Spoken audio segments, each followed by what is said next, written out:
परतस्यार्थे स्मृतिस्मरा तेने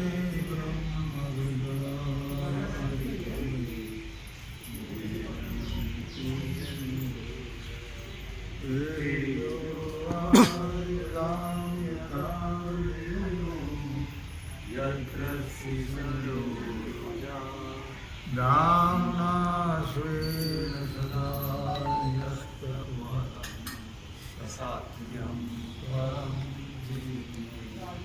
Satyam Param Satyam Param Hare Krishna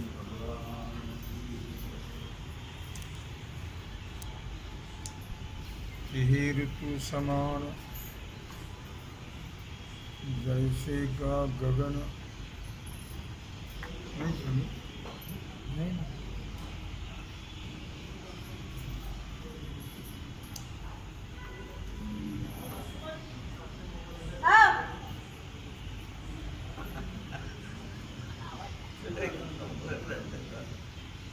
ऐसा एक चिमान शीतोष्णी जया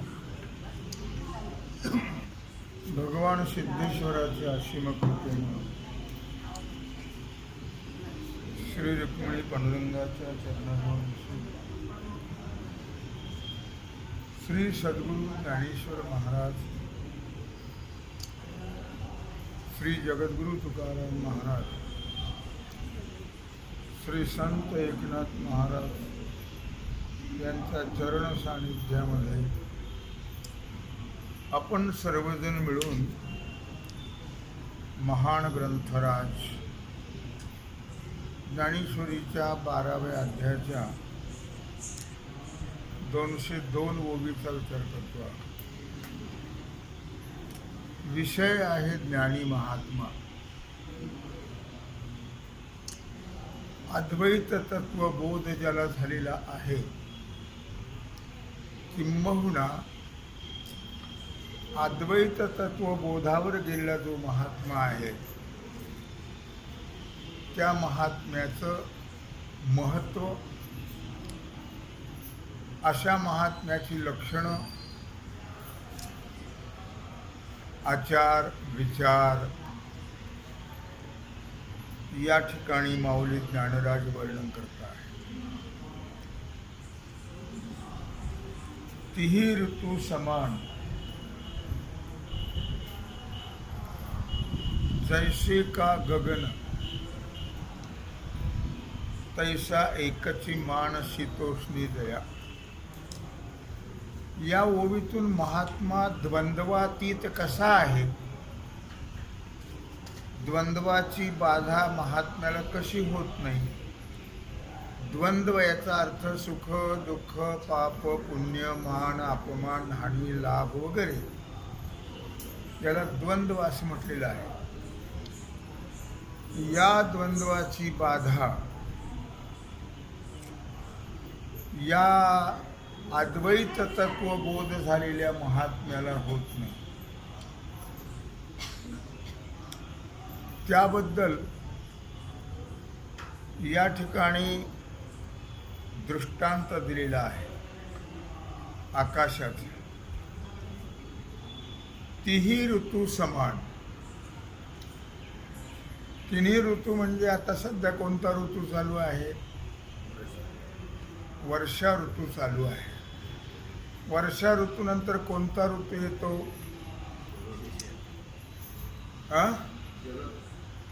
शरद ऋतू येतो. नाही, शरद ऋतूनंतर कोणता येतो?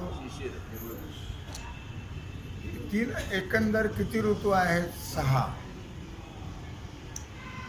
पण यांनी काय म्हटलं? उन्हाळा, पावसाळा आणि हिवाळा 3 धरले ते.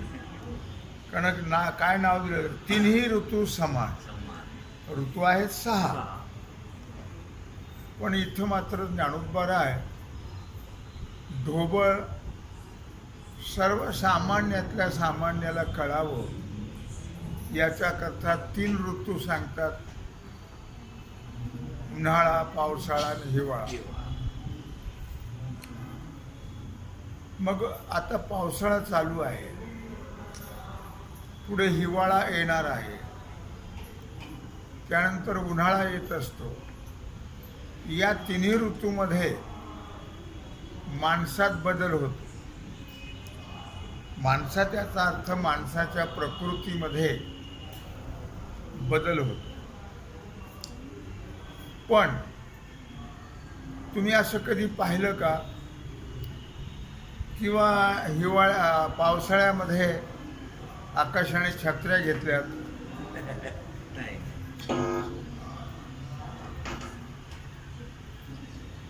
हिवाळ्यामध्ये गरम कपडे घातलेत,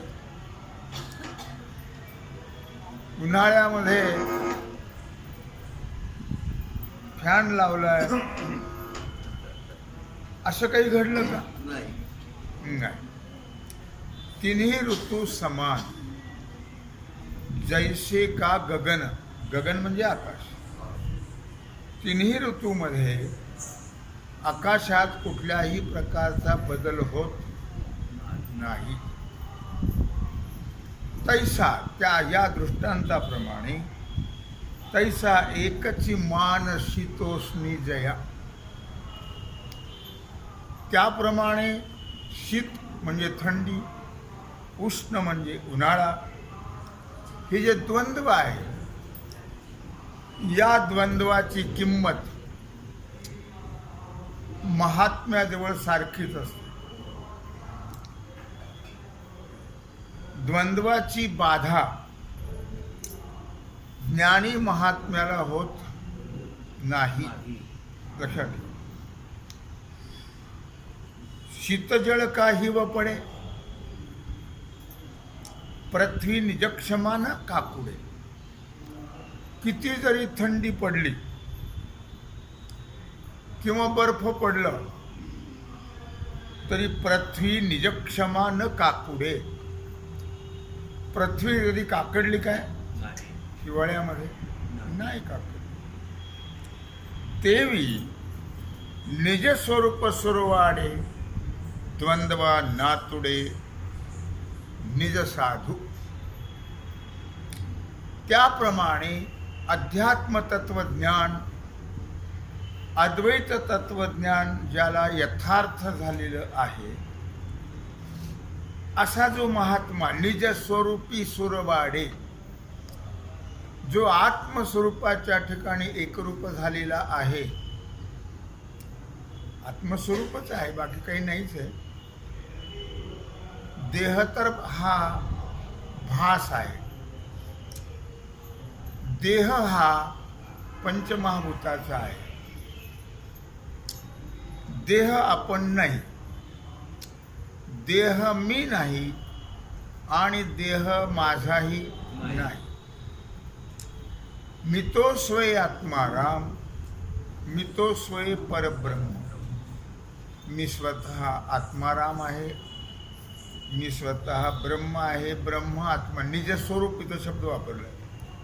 निज स्वरूप म्हणजे ब्रह्मस्वरूप. ब्रह्मस्वरूप तर सगळेच आहेत.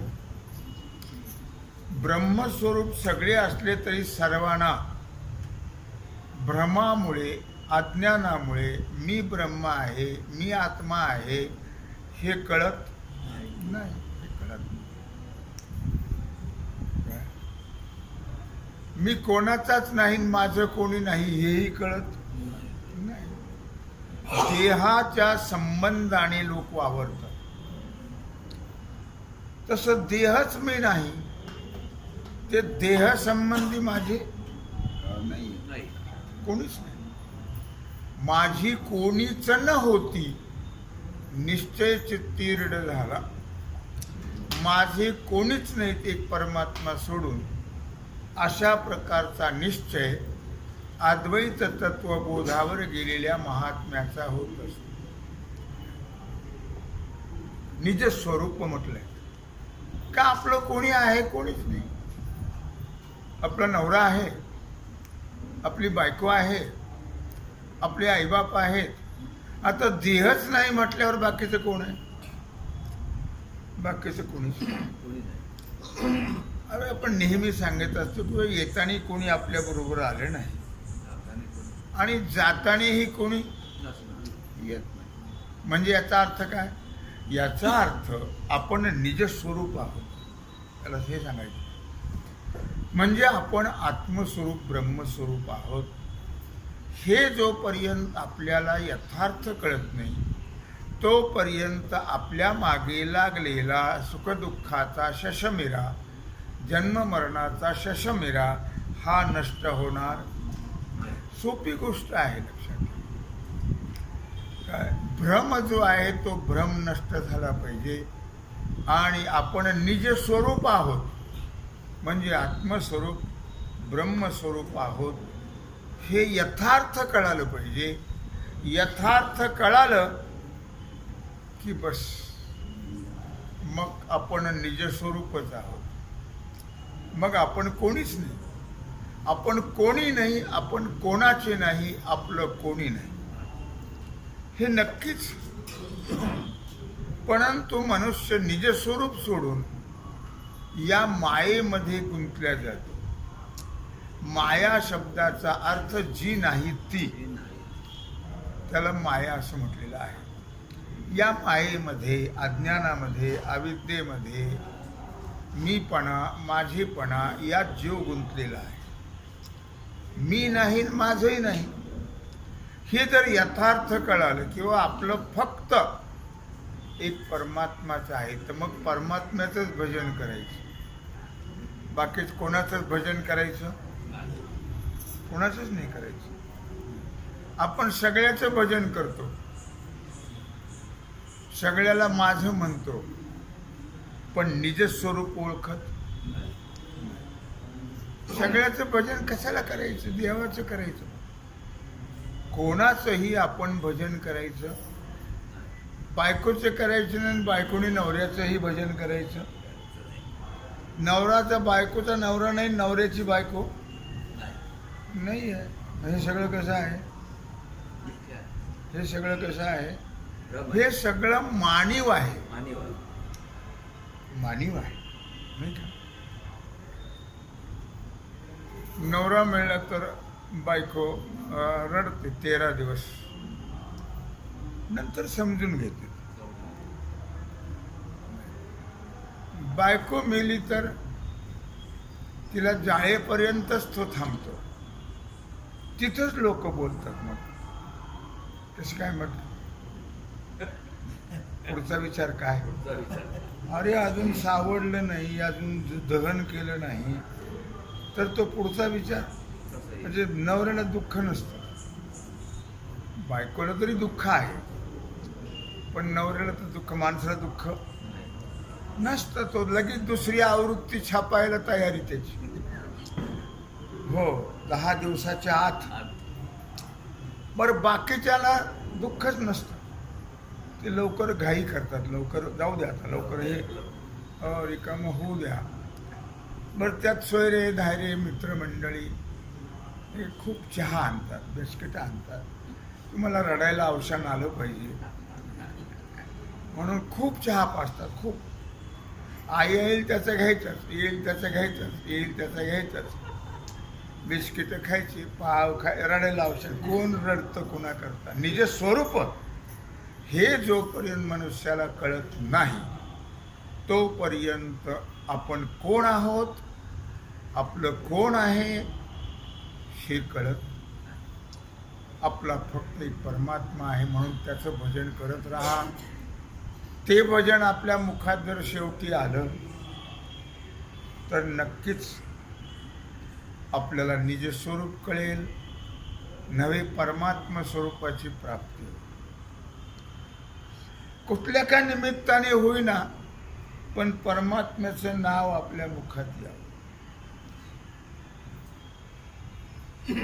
अजामिळ होता, अजामिळ आपल्याला माहिती आहे गोष्ट ती. भागवतामध्ये कथा आहे अजामिळाची. अजामिळ हा ब्राह्मण खरा, पण तो बिघडलेला ब्राह्मण. बिघडले. त्यांनी वेश्या बायको केली होती अजामिळाने. तिला 9 मुलं झाली होती आणि 10व्याने गर्भवती होती. तेव्हा मी का सांगतो, कुठल्या का निमित्ताने होईना, मग हे तुम्हाला माहिती आहे गोष्ट, पण तरी कुठल्या का निमित्ताने होईना भगवंताचं नाव आपल्या मुखात या, हा मूळ हेतू. मग काही साधू संत त्या गावामध्ये आले, म्हणजे काही टवाळखोर पोरं होते. आम्हाला कुठं थारा मिळेल का, आम्हाला मुक्कामाला राहायचे, जेवण मिळेल का, यांनी नेमकं ते घर दाखवलं. त्या वेश्येचं घर दाखवलं. कुणाला तर साधू संत ते गेले तिथं गेल्यानंतर त्या बाईनं पाहिलं, संत चरण रज लागता सहज, संत चरण रज लागता सहज, वासनेचे बीज जळून जाय, मग राम नामे उपजे आवडी, सुख घडो घडी वाढो लागे, कंठी प्रेम दाटे नयनी निरलोटे, हृदयी प्रगटे राम रूप, तुका म्हणे साधन सुलभ गोमटे, परी उपतिष्ठे पूर्वपूर्ण. रामनाम घेणे काही अवघड आहे का? तुका म्हणे साधन सुलभ गोमटे, सोपा आहे आणि फार चांगलं आहे सगळ्यात साधना, पण तो पूर्व पुण्य लागतो. संत चरण रज लागता सहज, वाचनेचे बीज जळून जाय. संतांना पाहिल्यावर तिच्या मनात थोडा वेगळा भाव निर्माण झाला. आणि हो, यांना माहीत नसेल एखाद्या वेळी बिचारे आले तर त्यांचा आदर सत्कार करायला पाहिजे. थोडं आपण तर पापच करत आलो, थोडं तरी पुण्य आपल्याकडून घडायला. या म्हटले महाराज, या. त्यांना काही कल्पनाच नाही. या मोठा त्यांचा आदर सत्कार केला. ठीक आहे, ते बाहेर गेले तर फिरायला पण असतो का, तेव्हा मग त्यांचा आदर सत्कार केला. सांगितलं, माई आम्हाला इथं आज रात्रभर राहायचे. म्हणले अवश्य, जरूर. चला, एवढी तरी संत संगती आयुष्यात तर घडली नाही. आणि मग आम्हाला जेवण पाहिजे. हो म्हणले, अवश्य मिळेल, पण आम्ही कोरडा शिदा घेतो, आम्ही कोणाचं खातो, आम्ही करून खातो. ते म्हणले, तुम्ही म्हणाल तसं. मग सगळा शिदा त्यांना दिला. त्याने स्वयंपाक केला, देवाला नैवेद्य वगैरे झाला, भोग दिला देवाला. आता पंगत बसायची तर ते बाबा आला. हे कोण आले, कसे आले, काय? ते म्हणले, बोलणार. साधू संत आले घरात, तोची दिवाळी. आपल्या घरी आले बिचारे, त्यांचा आदर सत्कार केला पाहिजे. थोडं तरी पुण्य आपल्या पदरात पडलं पाहिजे, बोलू नका. मग त्यांनी त्यातले 2 भाकरी प्रसाद त्यालाही दिला आणि तिलाही दिला. 2 सगळ्यांनी जेवण वगैरे केलं. जेवण केल्यानंतर रात्रभर तिथं भजन केलं त्यांनी. आणि जाता जाता सांगितलं, बाई काही मागून घ्या माझ्या आमच्याकडून. ते म्हणले, काही नाही मागायचं तुम्हाला, मला काही मागायची आवश्यकता नाही, तुम्ही आशीर्वाद द्या. ते म्हणले, काही हरकत नाही, आता तू गर्भवती आहेस, तुला हा शेवटचा मुलगा होणार आहे, याचं नाव नारायण ठेव. ते म्हणले, बरं, काय हरकत, तुम्ही म्हणतात तर ठेवले नारायण. तुम्हाला नारायण ब्रेड काय नाही? ते म्हणजे तसं नाही, आपल्याला साधू संतांनी सांगितलंय ना, मग ठेवायचं ना, काय हरकत नाही. सगळं वेगळे वेगळे पद्धत सांगण्याच्या लोकांच्या आहेत काय. आणि मग झालं अशा प्रकारे. ती प्रसूती झाल्यानंतर त्या मुलाचं नाव नारायण ठेवलं. पण मनुष्याला शेंडे फळावर जास्त प्रेम असतं. 10वा मुलगा आहे हा. खूप प्रेम त्याच्यावरती. याला उठल्या बसल्या नारायणा नारायणा नारायणा नारायणा नारायणा नारायणा नारायण पाणी आण, नारायण जेवण आण, नारायण चहा आण, नारायण पाव बट्टर आण.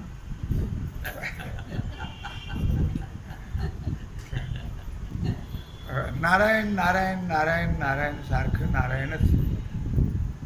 पुत्र लोभे नष्ट म्हणे नारायण, तुका म्हणे कोण त्याचे पुण्य. मी का सांगतोय, कुठल्या का निमित्ताने होईना मला हे सांगायचं. मला माहिती ही गोष्ट. कुठल्या का निमित्ताने होईना निज स्वरूपाला आपल्या ध्यानी यावं. भगवंताचं नाम, भगवान आहेत आपण, भगवंताचं नाम आपल्या मुखामध्ये या. साधारण त्याचं 88 वर्षाचं वय होतं. 88 वर्ष. यमदूत आले आणि तिकडून भगवानही आले, भगवंताचे दूतही आले. केवळ नारायण प्राण जाण्याच्या वेळी, आता प्राण जाणार आहे, तर त्याला भगवंताचं नाव आठवलं. भगवंताचे दूत आले, यमाचे दूत आले. त्यांना सांगितलं हे तुमचे गिऱ्हाईक नाही. अरे आयुष्यभर पाप केलं ते काही असो, अंतकालीचे मामेव स्मरण मुक्त्वा कलेवरम य प्रयाती समद्भावम याती नात्सत्र संशय. अंतकाळी ज्याच्या नाम आले मुखा, तुका म्हणे सुखा पार नाही. कुठल्या का निमित्ताने होईना. अरे म्हणले तो कुठं देवाचं नाव घेत होता, तो ते मुलाचं नाव, ते म्हणले कोणाचं का म्हणा, पण नाव कोणाचं आहे? देवाचं आहे. त्यांची हकालपट्टी झोडलं, मारलं, त्यांना पळून गेले. ते यमराजाकडे गेले आणि त्यांनी सगळं जे त्यांचं काही ड्रेस असेल सेवकाचा तो काढून त्यांच्याकडे फेकून दिले. हे तुम्ही तुमचं जाणे. अरे म्हणले काय झालं काय तुम्हाला, काय व्हायचं? म्हटले मार खाऊन आलो आम्ही. मार खाल्ला म्हणजे कोणाचा मार खाल्ला? त्या विष्णुदूतांनी किती काही मारझोड केली आमची. अरे म्हणले का बरं? अहो म्हणले त्याने आयुष्यभर पाप केलं, देवाचं नाव नाही, आणि आता त्याच्या मुखात देवाचं नाव आल्यामुळे तिथून विष्णुदूत आले ना आमची झोडपट्टी केली.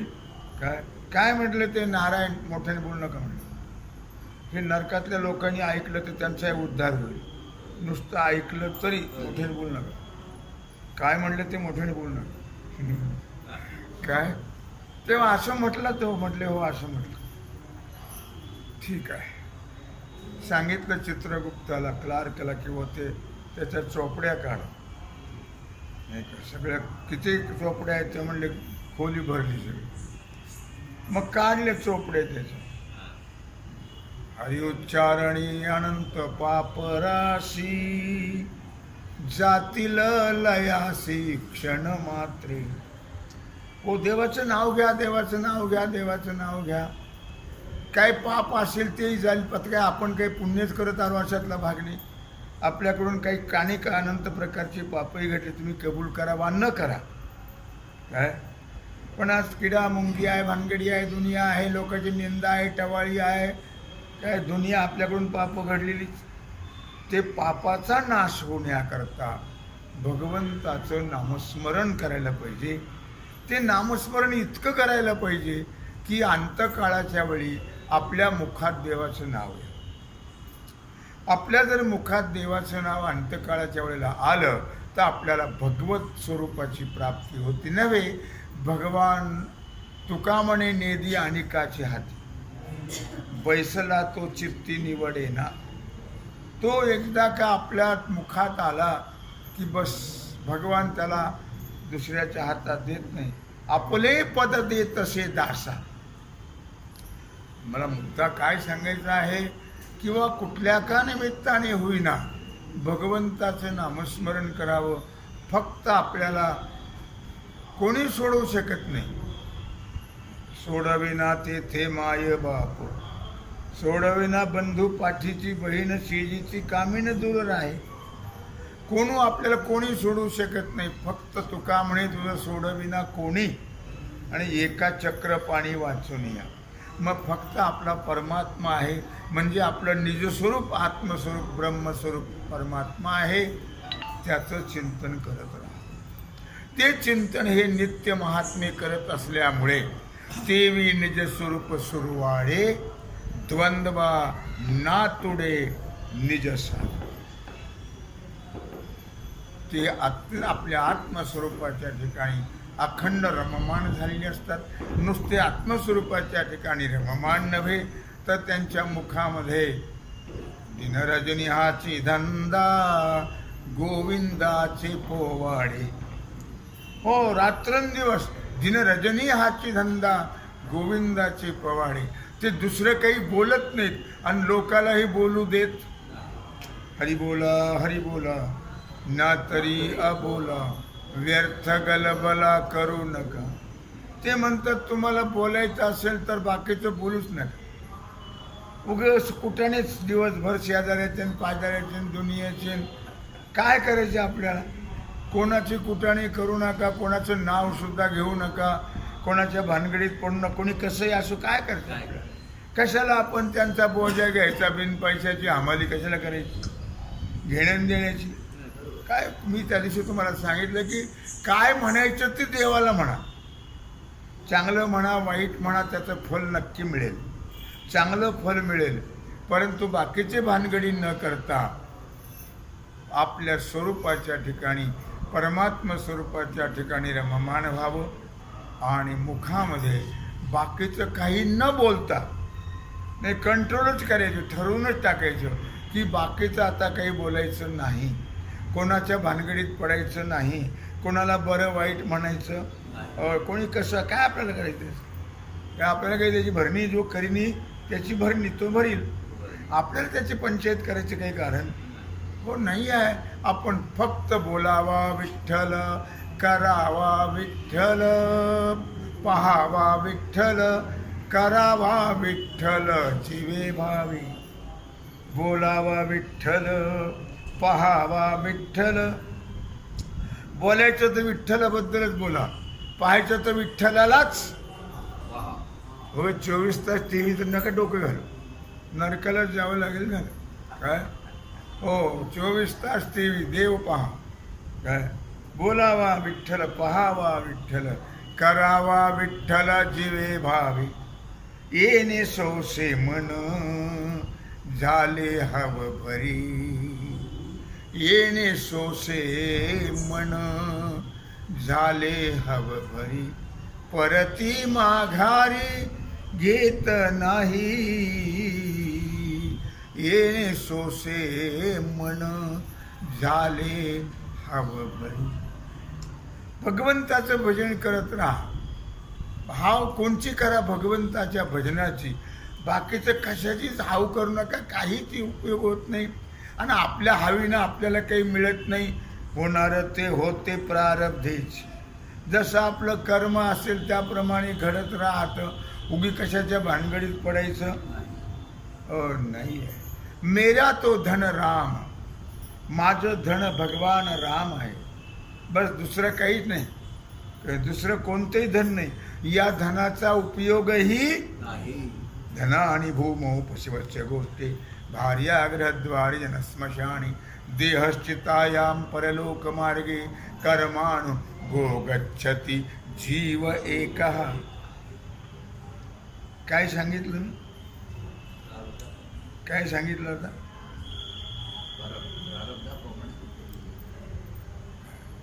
धनानी भूमो पशवश्च गोष्टी भार्या ग्रहद्वारी जनस्मशाने. किती जरी धन मिळविले कोडी, तरी सांगा ती नये रे कवडी. किती जरी तुम्ही धन मिळवलं, राम धन मिळवा, मैंने तो राम रतन धन पायो. हो, कोणी लिहिलं असं सांगा मला. म्हातारा म्हातारी गेले काय आहेत, गेले, काही दिलं त्यांच्याबरोबर तुम्ही, त्यांचं काही नव्हतं का, मग दिलं काही तुमच्याबरोबर कोण देईल का, न्याल तुम्ही, बरं दिलं तर न्याल का, लक्षात ठेवा. धन आणि भूमो पशवस्य गोष्टे. पूर्वी चांदीचे रुपये होते म्हणून जमिनीत पुरून ठेवायचे. आता धन आणि बँकव. आता धन कुठं राहतं? बँकेमध्ये राहतं. पशवस्य गोष्टे. नाही, शेतकऱ्याकडे मोठमोठ्या बैल आहेत, म्हशी आहेत, गाई कुठं राहतात? गोष्ठव. ते गोठ्यातच राहतात. धन आणि भूमो पशवस्य गोष्ट. भार्या ग्रहद्वारी. जाता जाता बायको येत नाही तिकडे बरोबर. काही लोकांमध्ये स्त्रिया बरोबर जात त्या दारातूनच टाटा करतात. या आता इकडे नका मागं बघू, पुढं बघा.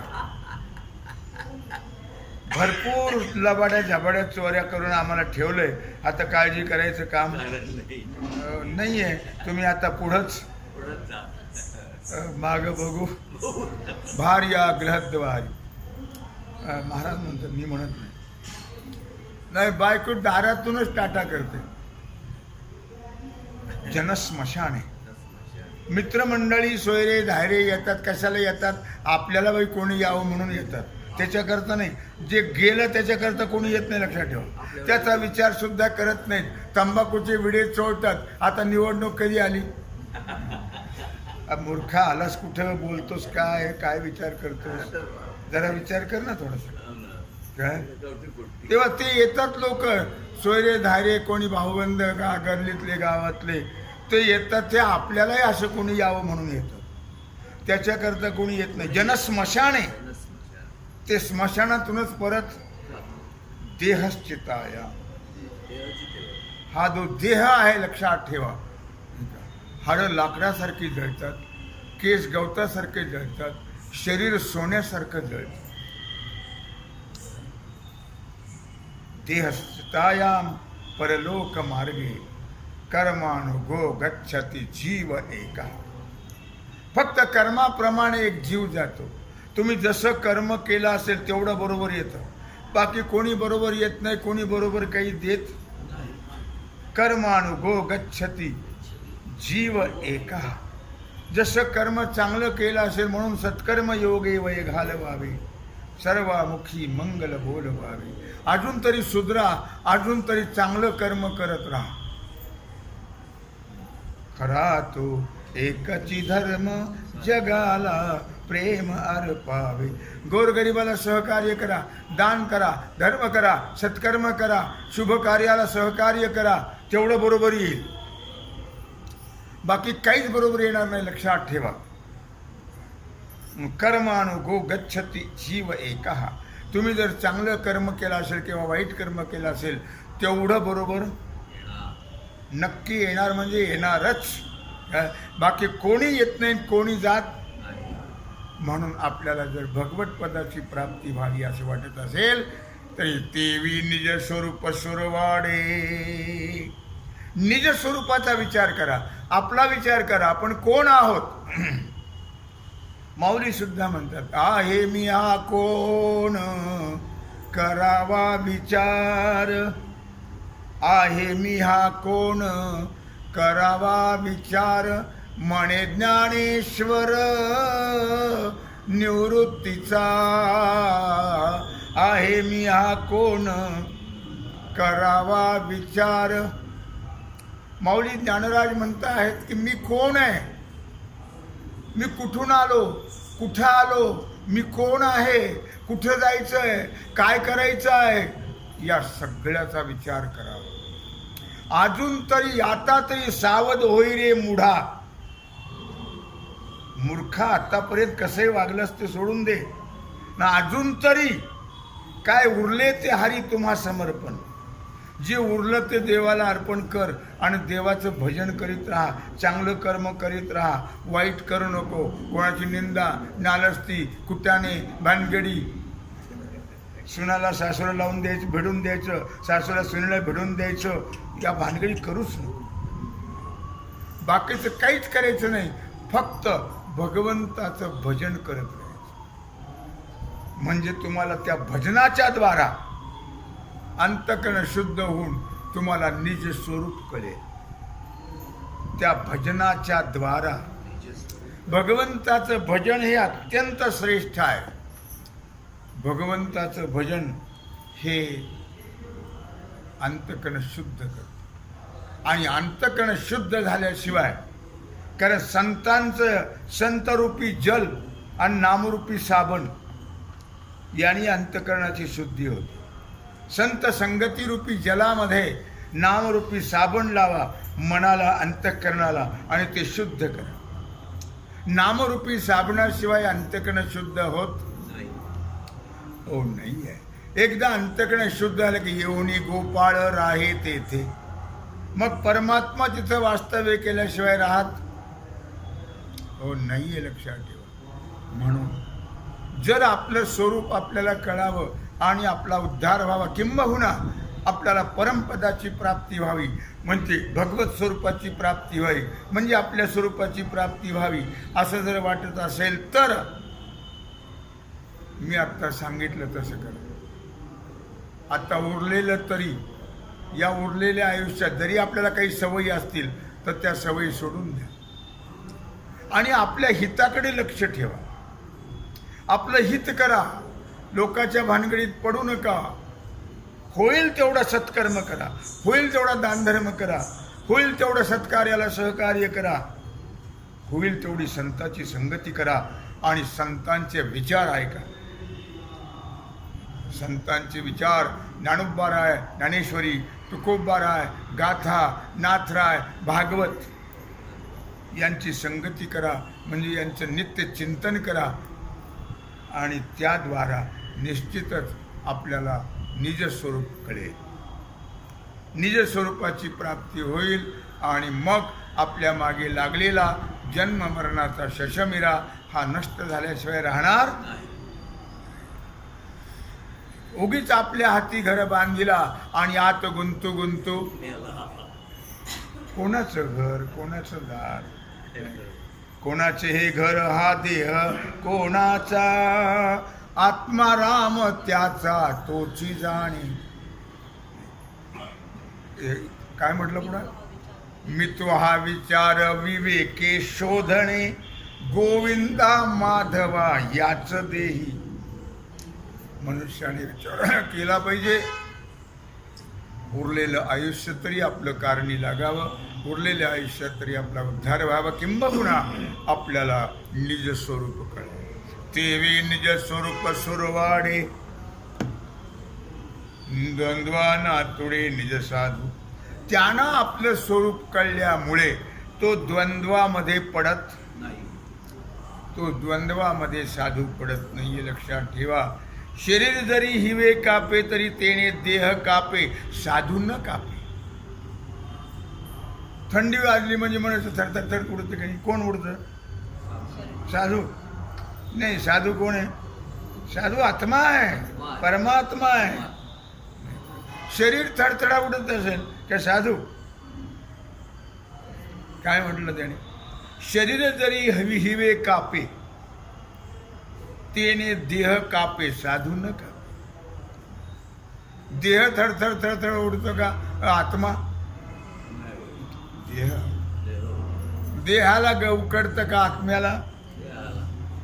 देह भिजतो का आत्मा? शरीर जरी हिवे कापे तेने देह कापे, साधू न कापे. जरी थरथरवा देह थंडीनं उडत असेल तरी साधू नव्हे. साधू म्हणजे देह नव्हे. साधू म्हणजे परमात्मा, साधू म्हणजे आत्मा, साधू म्हणजे ब्रह्म. परिसाधून तापे देह तापा माझी. शरीर अति उष्णे तापे. ताप आला तर शरीर गरम लागतं की नाही? का आत्मा गरम लागतो? नाही, शरीर. काय म्हटलं त्याने? शरीर अति उष्णे तापे. उष्णतेनं शरीर गरम होतं. परी साधून तापे देह तापा माझी. पण जरी देह ताप झाला, सध्या व्हायरल आहे का नाही, थंडी तापाची साथ आहे सध्या, पण शरीराला का आत्म्याला? शरीराला, आत्म्याला हो नाही. हे लक्षात ठेवा. म्हणून म्हटलं तिही ऋतू समान, जैसे का गगन तैसा एकची मान, शीतोष्णी जया. मुक्त महात्मा जो आहे, ज्ञानी महात्मा जो आहे आत्मतत्व एकात्मतेवर किंवा अद्वैत बोधावर गेलेला जो महात्मा आहे, मुक्ता शीत लागताची जाण, शीत सोडी शीतळपण. जर थंडी लागली महात्म्याला तर ते थंडीच थंडपणा सोडून देते. या ओवीत म्हटले, भागवतातली ओवी आहे काय 11व्या अध्यायातली 318 ते 321 पाहून घ्या. मी 1-2 ओव्या सांगतो. काय मुक्ता शीत लागताची जाण, शीत सोडी शीतळपण. महात्म्याला थंडी लागताच थंडीच थंडपणा सोडून दे. एवढं सामर्थ्य आहे महात्म्याचं. का तर तो निजस्वरूप झालेला आहे, तो आत्मस्वरूप झालेला आहे. आत्मस्वरूप जे झालेले आहेत, आत्मस्वरूप तर सगळेच आहेत, पण त्यांना कळले, एकात्म बोधावर ते गेलेले आहेत. आणि आपल्याला तो बोध नसल्यामुळे आपण या शरीराला आणि शरीर संबंधी त्याला मी माझं म्हणत राहत. स्पर्श लक्षण आहे त्याचे, नाही का. स्पर्शी उष्णत्वा मुकले उष्ण. थंडीनं थंडी थंडपणा सोडून दिला आणि उष्णतेनं उष्णपणा सोडून दिला. का? संतांच्या शरीराच्या स्पर्शाचं हे महत्व आहे. स्पर्शी उष्णत्वा मुकले उष्ण. स्पर्श लक्षण हे महात्म्याचे. हे स्पर्शाचं म्हणून मग तुम्हाला सांगितलं, संत चरण रज लागता सहज, वासनेचे बीज जळूनी जाय. मग राम नामे उपजे आवडी, सुख घडो घडी वाढो लागे. संत चरण रज लागता सहज. इथं महात्म्यांचा स्पर्श जरी झाला तरी उष्ण सोडून देते.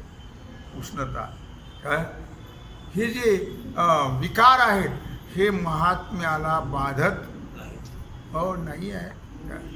असं या ठिकाणी महात्मा द्वंद्वातीत कसा असतो हे वर्णन या ठिकाणी. कोण महात्मा?